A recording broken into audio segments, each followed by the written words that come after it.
ماشي ماشي. معانا محمد من القاهرة، اتفضل من الجيزة، اتفضل يا استاذ محمد. مساء الخير يا استاذه مي. مساء النور يا تحياتي فندم. ليكي والساده الضيوف. اهلا وسهلا. واحب اهني اخواننا المسيحيين بعوده البابا. وتاني حاجه، انا كنت موجود في الوراق ساعه المعجزه، ودي شهاده حق انا لازم اقولها، لان انا حسيت، انا شفت النور وحسيت باحساس غريب روحاني، وانا بحب اكد على المعجزه دي.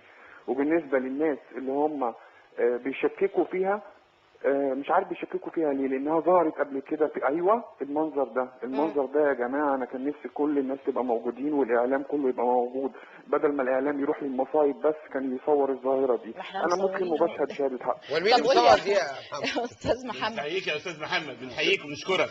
لا دي شهاده حق انا اقولها. انا بشكرك وبحييك يا استاذ محمد. بس انا عايز توضيح بس. يعني اللي حصل ده دي رساله معينه من السماء لينا، وارجو من الرجال. تمام، شكرا محمد. معانا كمان محب، اتفضل. مساء الخير يا فندم. مساء الخير. انا بتكلم بخصوص التشكيك حضرتك. احنا ليه ما نحللش الظاهره علميا؟ بس صوتك عالي شويه. علي صوتي؟ بالنسبه ما نحللش ليه الظاهره علميا. اولا لون الليزر بيبقى محلل للون واحد بس. لون واحد. حضرتك الصوره ظاهره بموبايل 3 الوان، مش ممكن ليزر يقدر يخلق 3 الوان بالظبط. وبعد كده لازم الليزر لازم ليه بدايه وليه نهايه، يعني لازم تكتشف الحته دي. بعد كده الاستاذ منتصر اللي قال تحليل الطاقه اللي هو لازم تكون اعلى قمه حاجه، بس تفريغ الطاقه اللي حصل ده لو كان ده طاقه زي ما بيقول ما كانش على اعلى قمه، ده كان تحت الصليب وبين القبتين، يعني ما اختارش اعلى حته عشان يظهر بيها.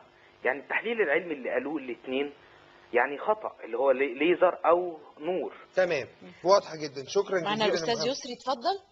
مساء الخير يا استاذ خالد. مساء الخير يا استاذه مي. اهلا وسهلا يا استاذ. انا ما شفتش العذراء بصراحه وما رحتش الوراق، لكن انا ليا تعليق بسيط على المشككين اللي كانوا في بعض القنوات الفضائيه وبعض المقالات.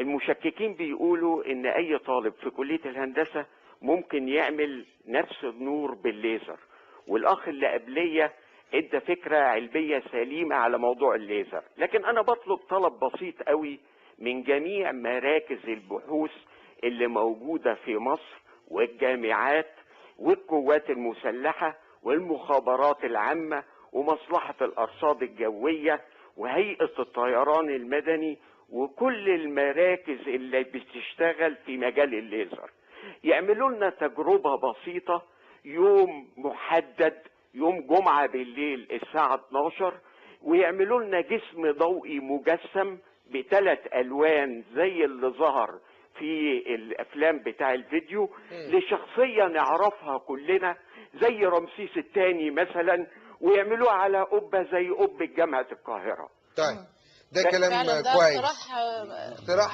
جميل. عقلاني جدا مفيد.